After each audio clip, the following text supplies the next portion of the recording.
Good afternoon, ladies and gentlemen. Welcome to another exciting and everything and amazing Propagandacast with me, your host, Imperial Dane, the one, the only master propaganda hero, psych defender of the fatherland, off here to a glorious 1v1 on Langraskaya. In the north, it is eternal, fighting for America, freedom, democracy. Taking on the role here of the 2nd Armored Division with Airborne, featuring Pathfinders, 50 cal airdropped, paratroopers, airdropped anti-tank guns, and the P-47 rocket strafes with triple infantry bulletins. In the south, it is Bulat, fighting for the Wehrmacht, Germany, Deutschland. The Kampfgruppe Wolf here with Lightning War, German mechanized, and Jaeger infantry. Grenadier MD-42 start here versus Ralph Court Pathfinder start for Eternal. And as always, a big hearty thanks to my Patreon supporters, champion and heroes, one and all. Big thanks to all through those. Other people can join the ranks by pledging on Patreon, or they can donate via PayPal. Links in the description. And finally, commenting, liking, sharing, subscribing, while not as glorious, certainly helps out a bunch as well. But we're off to the races here. Eternally off with a fairly standard start here. Ralph Court Pathfinders backing up here.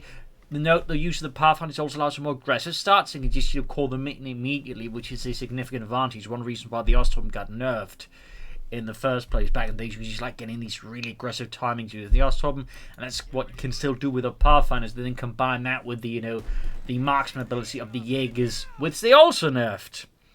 So that way also bleed out the opponent fairly quickly early on here. So a very aggressive strategy here by Eternal versus Bulat. Ground center of the Pathfinder with these inside of the echelons. Ground point. We can see there Bulat is also hitting back aggressive with the MD-42 team, realizing as the Wehrmacht again, you gotta play that MD-42 team fairly aggressively, which has its risks, but at the same time you can manage these risks. You can typically have a fairly strong hand, but again, if you just sit back with the MD-42 team too much, you're just going to concede a lot of ground to your opponent and initiative, which is not what you want to be doing as the Germans most of the time. So, 2 Grenadier squads out here, 2nd round squad for Eternal. Won't be committing to too many Pathfinders, since too many can be vulnerable for light vehicles, which is why they're not as popular strategy in 1v1 as in 2v2s, but there's more ways to cover up for that, plus light vehicles can hit faster typically. But in 1v1s, there's more risks associated with a heavier Pathfinder strategy, but still, you will see players commit to 1, maybe 2. Blood here with Lightning War, featuring the Jaeger Lightning upgrades, tactical movement, relief infantry, tiger tanks, and these 2 will close air support. Up north, Pioneers Corps, Raft Corps there, 3rd Grenadier squad here for Bulat. Goes to the echelon, team forcing up here. There you go, volley fire. Nice shift of use in theory, but in this case, the sheer proximity means the debuff they also get just means they're going to kill too fast. You typically want to use it while they're in cover and the opponent isn't, and they're a bit further away, so you can actually suppress them in time. But well timed, it can actually win you some rather otherwise awkward engagements. So I don't blame them for using it. It's great to see the American players actually make use of the volley fire ability, but it's definitely, one of the trickier ones. Machine ring up here, you can see there, Bulat keeps up the push here, tries to maintain pressure momentum against Eternal again. Crucially, as you might notice, is calling off his opponent's fuel point there, disrupting Eternal's fuel flow here, and of course making it hard for Eternal to push for the other stuff, like vehicles. In this case, they're going for Lieutenant. We also got grenade research here. Now, this is definitely Eternal. They're hitting back hard here, and of course exploiting the fact that most American players never utilize grenades, despite being actually quite good, meaning they become even better because the average Wehrmacht player will not expect them a lot of the time, and that can instinctively give you just a small fraction of an edge there where you can just get that grenade in, because again, just mentally they're not ready for it. That's really what makes it so nasty. But again, it is very reliant on the average American player just not using grenades. If suddenly grenades became meta in the American meta game, it would lose a bit of its edge. It'd still be good though, it'd still be good, but you wouldn't quite have that edge you normally do. But so far, Bulat here with a strong position around the carve point and the munitions. That said, it's a bit exposed. You can see there, Eternal's starting to flank around it, which is definitely what he needs to do. Bulat in theory could rush at a half-tech to support this kind of push here, but then make it much harder to get pushed off here by Eternal in return. But obviously most Wehrmacht players will never bother with that. But it's something in theory he could consider. That said, as the flanks are crumbling here, I think he's realised he needs to get the machine gun. Oh, I feel like Bulat's making a mistake. He's hoping to hold on, but again, this is exactly, I imagine, the moment Eternal's been waiting for. That moment he tries to set up the machine gun on its own. And there he goes, going to rush in. There we go, he does retreat. But, if he hadn't realised this in time, he'd just say, go on for here. He would have potentially popped a grenade, wiping the MD-42. At which point, Eternal would have been in a very strong position. 2-2 on the way here. No light machine guns on the way here. Possibly thinking the Jaeger Lightning upgrade, which is fairly good as the Americans. The bonus, both in terms of DPS from the G45 themselves, but also the received active bonus, means you have a much better chance versus Ralph squad with your Grenadiers. Ambulance away there for Eternal. Grab the point here. Beacons on the car point as well there from Eternal. And he's fighting away there. Grab the eastern point here. Blazing versus the pioneers in the west. Armored car there for Bulat. And there you go. He can begin upgrading his men with the G33. And he does, in fact, begin upgrading them with it. Thumbs up there to Bulat. And there we go. Grenade off here.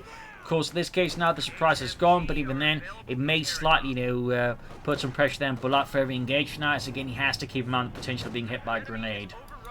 So there's definitely a bit of a psychological element even after that. Armored car pushing up with Grenadiers here. G33's almost ready there. Clearing out the beacon with ease. Ambulance arriving here for Eternal. Bulat here going to follow up with a Pack 40. I imagine he's starting to anticipate the potential of a light vehicle here. Go back to the armored car. Almost got the cop on again. Just consistent disruption here of Eternal's fuel, which is typically what you want to be doing. No matter what side you're up against, just denying them fuel is always very, very good. And particularly in this case, hitting the cop on denying them most of the resources is really, really good. Make no mistake. Fun bit of company use history. There used to be something called the Langraskaya pin. In fact, I think it was around the northern car point. We'd set up the MG42 on the car point, and you could just basically lock them out of the fight by doing that effectively. It was really nasty. Company's one in many ways was definitely a much more merciless game. There you go, the flanking grenades. That's not to say Company's 2 can't be nasty and merciless as well, but in some ways, Company's 1 could be a bit naughty. Sniper down low for Bulat though. Gonna try and bleed out the Americans with that approach. Personally, I prefer Panzer Grenadier escort here. Maybe another machine gun, mortar. But there you go, grenade up in the Grenadiers. Quickly, narrowly dodges it. Very nice there. Quickly popping back in. Lieutenant definitely just needs to retreat in the face of the Gewehr 43 there. Forcing healing, armored car being fixed up. Grenade here on the advanced gun is slightly falls off there. Bast coming up, wanting some attention here. Enemy forces are securing our territory. There we go. Wipe the Ralph squad. Great kill here for Bulat. Really leaves Eternal there struggling. Damages 3 squads. One of them is a Pathfinder. We do get the M20, I think, also now the highlight here of Eternal feeling the pressure. But also, having seen the sniper, the M20 does have an accuracy bonus. It also might be a sign from Eternal. He just wants to kill that sniper fast before the sniper potentially balloons into a bigger problem that Eternal might not be able to handle. Anti-tank rifle over the armoured car, damaging the engine. Good bit of work there for Eternal. Pathfinder pushing western fuel point. Eastern fuel being grabbed here by Bulat and the German army here. I forgot to give them the division, in which case, oh, it's the Kampfgruppe Müller. Of Wolf, actually. Kampfgruppen were typically, named after their commanding officers. In this case, it would have been some guy named Wolf. Little fun fact there. Though, in the case of the division that was just reduced to a certain amount of strength, like, very low strength, the division could be reduced to a Kampfgruppe, that way denoting to the higher ups that the division effectively was only of, roughly a Kampfgruppe strength, which is, about, a regiment's strength. Typically, I would say on paper. Got the M2 rushing forwards here. Definitely getting a bit aggressive with it again. He's hoped to find a gap there in the Bulat's line, then catch the sniper. Armored causes a problem, but if he knows where the armored car is, he can then use his M20 more aggressively elsewhere. He could also consider laying down some mines. That could also be another potential tool here for Eternal to turn the game around here versus Bulat. Immobilize a tank, for example. Can use quick back off the eastern side. We have both fuel points under control of the Germans. We got 473 with 435. Pack 40 there for Bulat and the German army. Trent rolling here. They're adding the armoured skirts. Grabbing the eastern fuel pump back for freedom and democracy. Eternal flying up here with the Stuart light tank. Looking to pressure now. He knows obviously Bulat's got a bit of the resource advantage, but he's hoping that Bulat may not be ready for multiple light vehicles. And that way, again, by applying pressure with the Stuart and the M20, he can theoretically swing the game back here from Bulat before Bulat hits him with tanks here. So it's a bit of a risky strategy, but at the same time, it is a strategy that makes sense. And it's probably enacting a bunch of ways his best shot is just to leverage the M20 Stuart light tank combo versus Bulat as aggressively as possible, as they camp around him with good firepower. Plus, again, the ability to self-repair also means they're just very difficult to keep out of the fight for long. Again, that self-repair ability is just momentous, and just how difficult it be to just keep the American vehicles out of the fight for long. Sniper there landing another kill. Got 5 kills so far here. And again, you can see he's probing with the M20. He's hoping the 50 cal's going to push off the Grenadiers so he can push in and maybe get the armored car away, but it's not quite succeeding. Bulat is absolutely not allowing that to happen because he knows that Sniper's going to get completely roasted. And there you go, in fact, you see that Eternal makes a mistake and loses the M20, losing his best counter there to it. There we go. Stuart was rushing in here. Grenadiers seem to be suppressed here. Rav Squad falling up here. Sniper in trouble. Got the 2-2 here. Machine gun pack 40 here, getting outflanked by the Stuart light tank. Rav Squad being caught. MD42. The lieutenant is also in trouble. It's a desperate flank here by Eternal. He's pretty much going all in here. And there we go. It works. The grenade off of the MD42. And he wipes the pack 40. He's in trouble. This is an absolutely daring assault here by Eternal. Gets with the machine gun recruit, but even then, it causes quite a mess here for Bulat.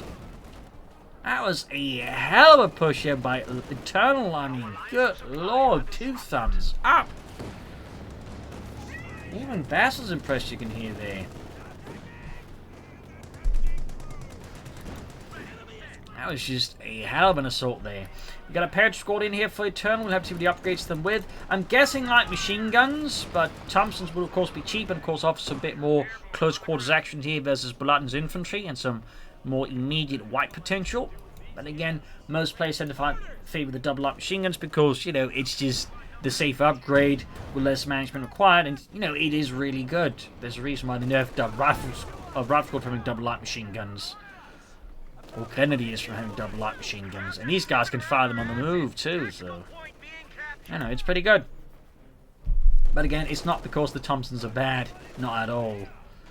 Anything but enough about that. Bulat here taking up very good. Here we got 470 to 421. Overall, Eternal keeps feeling the pressure here from Bulat, who is quick to recover. And from that madcap assault there, though again, losing the armored car does curtail here Bulat's ability to control Eternal's infantry, which is definitely still very important. Parachute squad there heading eastwards with their M1 carbines. A weapon originally designed for like re-echelon troops, you know, which basically wasn't meant for frontline troops. It was just, you know, meant to be a pistol, you know, that was safer than a pistol because with a pistol you can actually fairly easily, you know, if you're not trained in it, shoot yourself in the foot. Carbines, a lot harder apparently, but it turns out it was actually fairly popular. Wouldn't be the first time, you know, a weapon meant not for frontline troops became popular with frontline troops, in particular some of the more elite assault troops, you know, paratroops and all that sort of stuff there. In fact, there's a case of it similar with the German stormtroopers appropriating a particular version of the Luger meant for the artillery, because it turns out that was also really good on the offensive. So, little fun side note there. Anyways, going to use with the Rav Squad, the path for paratroopers here. Got a anti-tank being airdropped in there, obviously concerned about enemy armor. Got 3 kills on the paratroopers. Bringing the west side here with the lieutenant and the Pathfinders. Going to bring it to the Sword Light Tank here. Bulat definitely feeling a bit of the pressure now here from Eternal. Again, losing the armor car. Actually, you know, as you noticed, really makes it harder for him to control Eternal. And he even lost the sniper bow and missed it, and he actually replaced the sniper. Wow, actually, that means that push again, there was actually even more momentous here, by the way, for Eternal. Also really shows just how much he did there. Again, like, I just missed it, but again, it's just, wow. Either way, though, again, that definitely, I think, adds to Bulat's problems. And I think, actually, the second sniper here might actually be, honestly, a bit of a mistake here. I think he should add more infantry to hit back at Bulat's infantry more efficiently, in a more prompt manner, personally. Anyways, Pioneers are used to exalt the fire here for the Grenadiers, allowing them to get closer. Stuart striking in here. Needs to get the support car up there and hit back here at Eternal. Eternal sometime away from armor, though again, once you get out the anti-tank, and he's going to be completely, like you do, blindsided by a fast Ostwind, Panther 4 or Stug. Gives us the Pathfinders at ace level. Got the Stuart as well, further causing problems for Bulat. And we see that Bulat just went from, you know, a really strong position, in fact winning, to suddenly, you know, very much having lost most of the map here to Eternal. Really showing just how quickly a match can turn around against you, particularly as the Wehrmacht. Gonna use the eastwards there. Stood up in the sniper there. Definitely, again, I'm never really a fan of the sniper, but I definitely in particular would say, even if I was, I think that second sniper was a bit of a mistake here by Bulat under the current circumstances. So there you go. So Palmer for Bulat. Ostwind, I think, again, could be like a strong choice here right now versus Eternal. Just allow him to like hunt down the infantry, pressure it very aggressively. Finish from the eastern side. Pani is almost on the support on call here for the Kampf Wolf. East side of it runs to the paratrooper squad here, and there we go, as expected, adding the double Browning light machine guns. The Major's rolling away here for Eternal, but again, Bulat will nonetheless be on with any piece of armor here first. Could go for the Panther for the more safer choice, but again, a bit more aggressive would obviously be the Ostwind. Going to the Lieutenant. Walking is flanking in the old 3 Grenadier squad while equipped here with the Gewehr 43. Start here, Stuart there around the Grenadier scene, finishing ultimate occupied position there. Paratroops ready. Grenade off in the west here, but easily dodged here by Eternal's men. In the centre, the 5th cal blocks any move there by Bulat. He's very close to the Panther 4. And Eternal is like that. This rate going to end up quickly speeding towards the Sherman tanks. So he will likely have to consider the Panther 4 here, rather than see a more rapid Ostwind. And there you go, machine corner bad spot here. Route caught though, caught. Still retreats. They're obviously taking no chances here, which I would say is very sensible under the current circumstances. You certainly can't even like afford to think about losing the MG-32 there. Another anti-tank here dropped in for Eternal, of course. Very much concerned about the possibility of being hit by a Panther 4 quite aggressively and rapidly airdropping them in. Because again, 2 and 1 anti-tank guns are very good at shutting down most German medium armor. Because again, they have a very high rate of fire, meaning 2 of them can very quickly take out a Panther 4 unless the opponent is unlucky. Like, you know, just slow, in which case, the boom, they'll quickly take it out there. Definitely requires that. So, again, very dangerous there for him. Very dangerous for his Panther 4s there. And obviously why Eternal's going to go for 2 anti-tank guns. Gun is caught out in the open and quickly being mowed down by the 5th cal. Need to push for the Russian fuel point. Lieutenant push back on the west. So there you go. Panther 4 out here for Bulat and the pinlock machine guns. Stuart taking hit from the Pack 40. You may want to consider using relief infantry just to, like, you know, get some extra troops on the field. Like some Ostrom just to help grab points here away from Eternal. I think just some extra troops that way would do a ton of good. Plus, you can equip the light machine guns for some extra firepower as Eternal. There you go. Paratroops caught with the Panther 4. Pinlock machine halfway done. Stuart moving in there. I definitely think you should use that, but it's not impossible he won't because a lot of players just tend not to like that ability.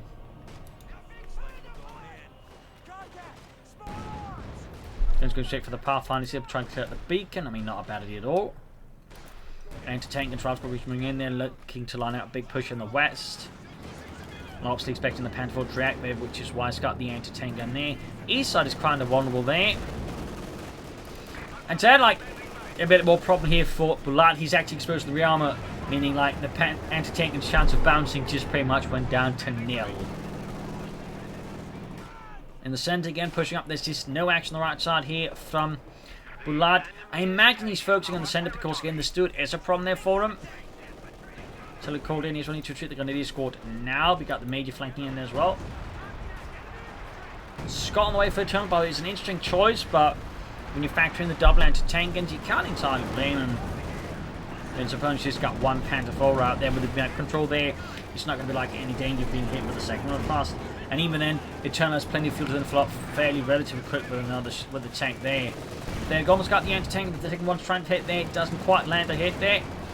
Close call though. Got the anti-tank gun, but can Bulat follow up here with enough force to finish off here? Again, relief infantry, I feel like, would provide him with some reserves here to just, like, you know, pressure Eternal a bit better with the Paratroops. They're definitely some nasty hits. Anti-tank number 2 moving in there. But Bulat is lacking the force to really sort of back this up further.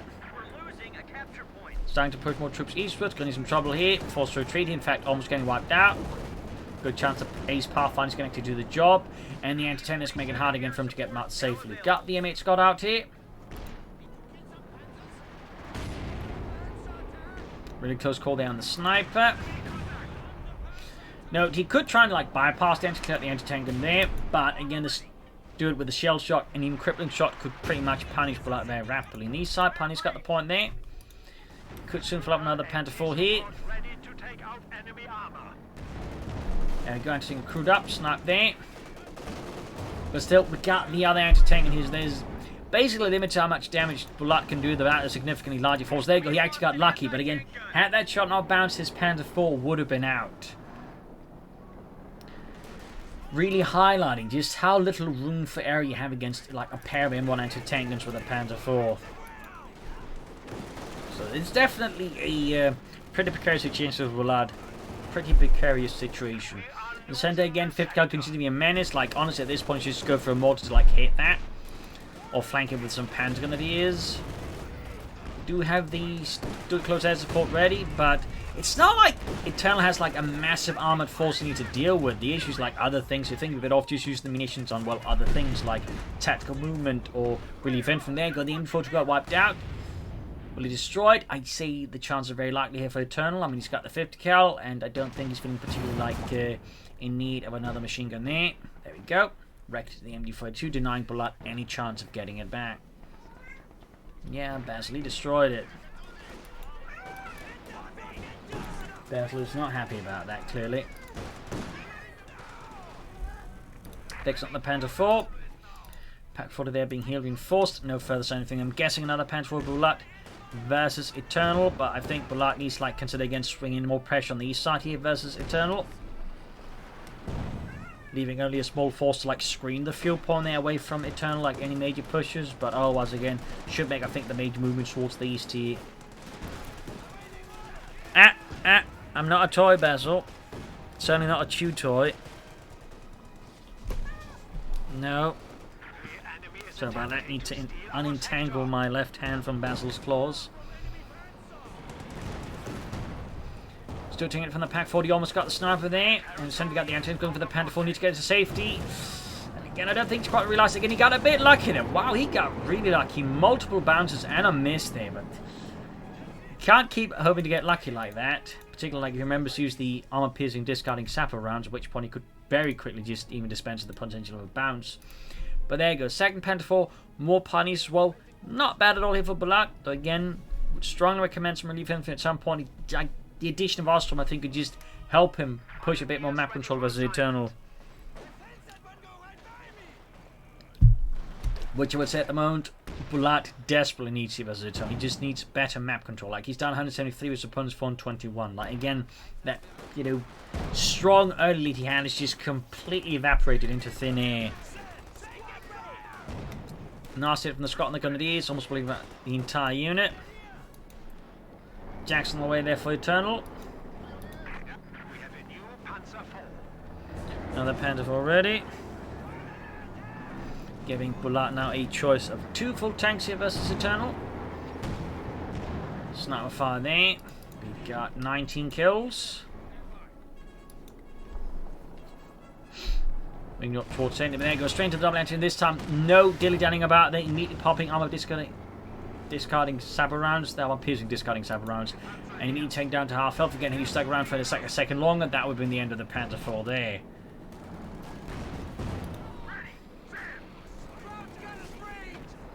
But he really needs to like exert more pressure on the right side. Need to grab the victory points here and there. And again, relief infantry, I feel like we just be like, you know, well timed could really help deal with some of Bulat's issues.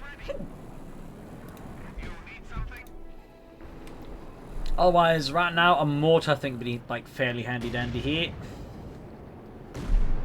He cannot werfen. At least for the time being, in terms of push back into his base, it doesn't have like any frontline presence. The 50 cal, the infantry, it's all the way back there. Armor as well.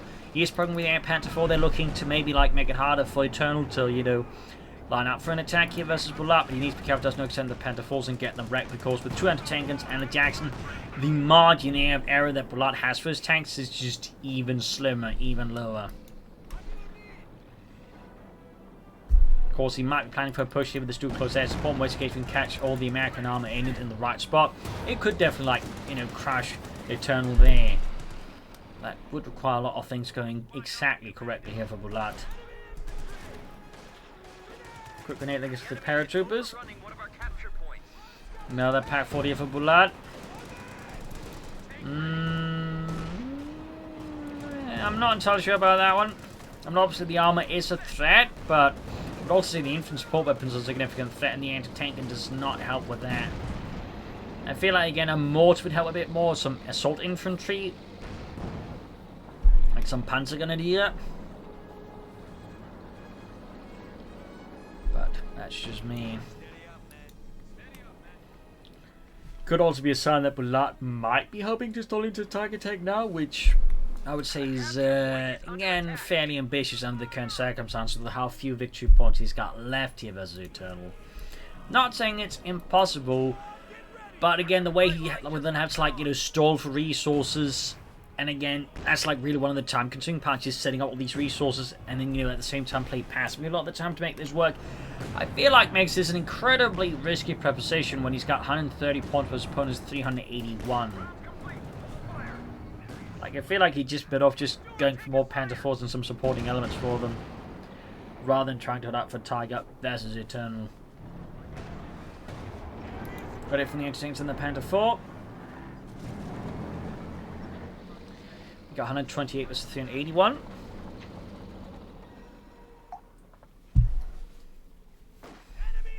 There's the advancing lieutenant.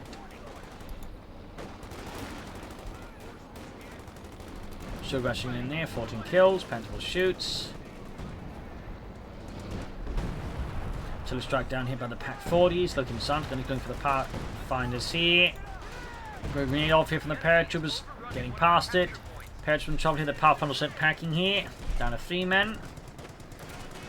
Ace level gained, but they're also close to being exterminated here by the Grenadiers. They go down to 1 man here, and I don't think Eternals realised it. That's going to be a wipe, I think that's going to be a wipe. Yeah, full wipe on an Ace Paratrooper squad here. Definitely not good at all. We also got the tank aircraft support pushed in here, doing some heavy damage to the Jackson, but without, I think, further follow-up, it loses, I think, a lot of its value here. Jackson's got nothing else to do with the infantry anyway, so I feel like that was a bit too quick there from Bulat.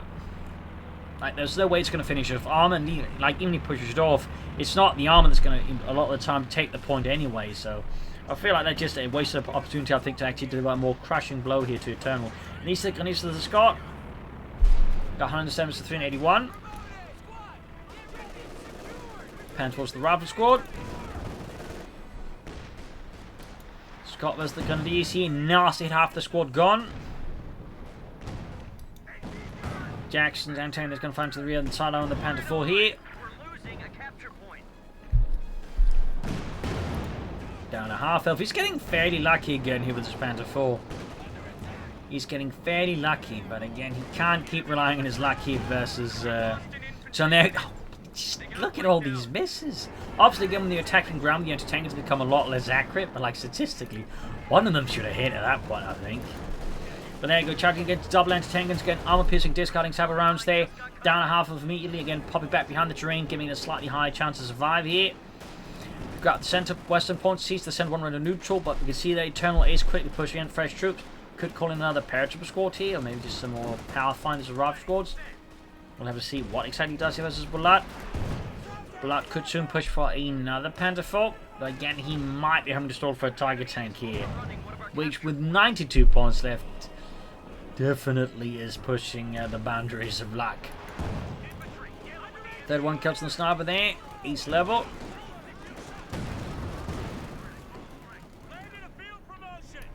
Chili called in there. Now the paratroop squad there for Eternal.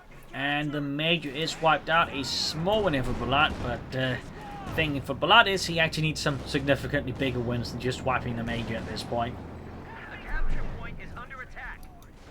And I also feel like he needs to, like, you know, formulate a best, slightly better plan of attack here versus Eternal. We got the paratroop squad ready. Nations wise, again, time to go, but even then, you know, they're just an extra infantry squad, which is going to be a bit of a challenge here for Bulat to deal with. Plus, it's a 6-man infantry squad. So that's obviously pretty good too.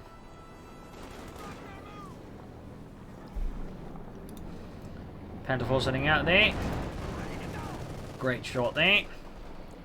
Alright, fellas, final checks.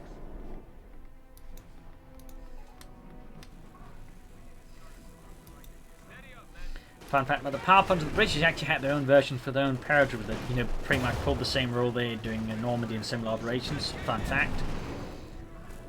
Panther 4 again narrowly survives. That is an incredible luck there for Bulat with his Panther 4s, honestly.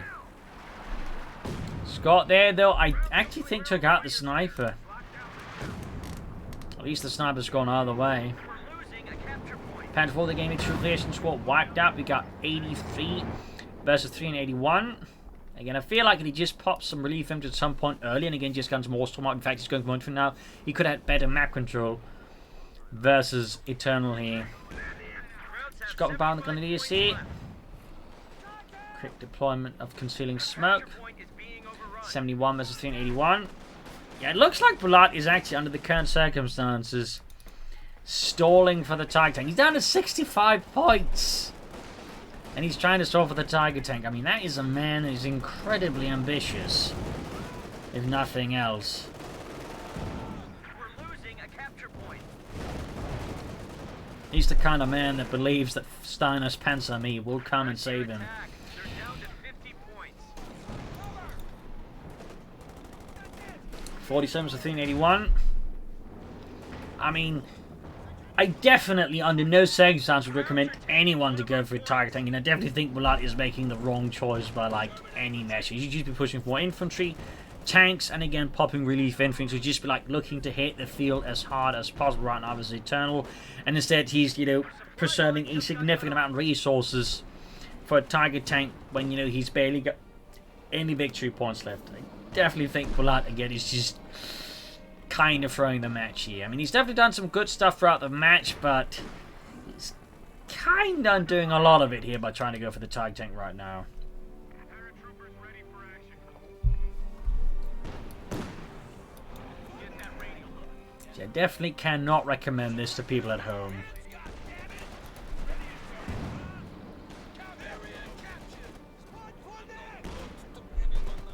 I cannot recommend people doing the same thing at home. So yeah, he's roughly a minute away from the Tiger Tank, but again, he's down to 32 versus the opponent's 381. Still no relief infantry, still no, say, tactical movement. Paratroop squad that takes a nice hit, 1/3 of the squad. They just gone the blink of an eye here as the Panther 4 rip them from this mortal coil. And the West punishing up, they're getting mortally just annihilated here. Packs being murdered here. You can see that Bulat is really starting to get hard. There's still no relief infantry again, which allowed him some reserves for the Ostrom. Bulat really doesn't want to use it, he just really wants to stay up for this to close air support. And he's being mauled here with 24 versus 381. He is getting very close to that Tiger Tank, but it's just, by the time he gets it, you know, what's he going to be fighting for? Panther 4, the only Panther 4's got left by now, but he's about to get knocked out here. His pack's getting cleared out, his infantry's dying out. And there he goes, Panther 4's gone me down to 17 points for Bulat. And he's still, like, you know, half a minute away from the Tiger Tank, even as he's losing out on victory points. I mean, this is a man that is utterly determined and going for the biggest of bigs, even if it, you know, effectively just costs him the game. I mean, in some way you gotta admire this, you know, dedication to the Tiger Tank, but at the same time, it has cost him the match here. Like, under no circumstances, like, rationally, should you be going for a Tiger Tank in your soul for that many resources to go for. So there you go. GG, game over, Bulat. Victory for Eternal. I mean, Eternal, again, you know, despite the rough start, managed to rally around quite quickly. Again, that, you know, one push here with the depleted Rival Squad Lieutenant just going in there, circling about, popping the grenade. It was just a moment of sheer brilliance to completely, I think, throw off Bulat. And might even tilt him, causing him to make all these bad decisions. I mean, it's not impossible. That's exactly what happened. He got tilted, and he just keeps making all these really bad decisions as he just loses all, you know, concept of the greater battlefield and the fight itself, allowing Eternal to just sort of slowly beat him into the ground here. Because I think a lot of times if Bulat had just played a bit smarter, he could have crushed Eternal here. But again, just that flank really just threw Bulat off entirely the Autobahn and just, you know, spiraled him out of control there. So still, I think an exciting match, but again, don't go for a Tiger Tank if you're about to lose the match. So there you go. Hope you enjoyed this match. I'll learn something from it. If you did, subscribe, like, share, comment on it, tell a friend, tell a family, but don't channel me, so consider donating or pledging on Patreon. Links in the description. This is Imperial Lynching. Cheers. Thank you for watching. I'll see you tomorrow again for another episode. Bye.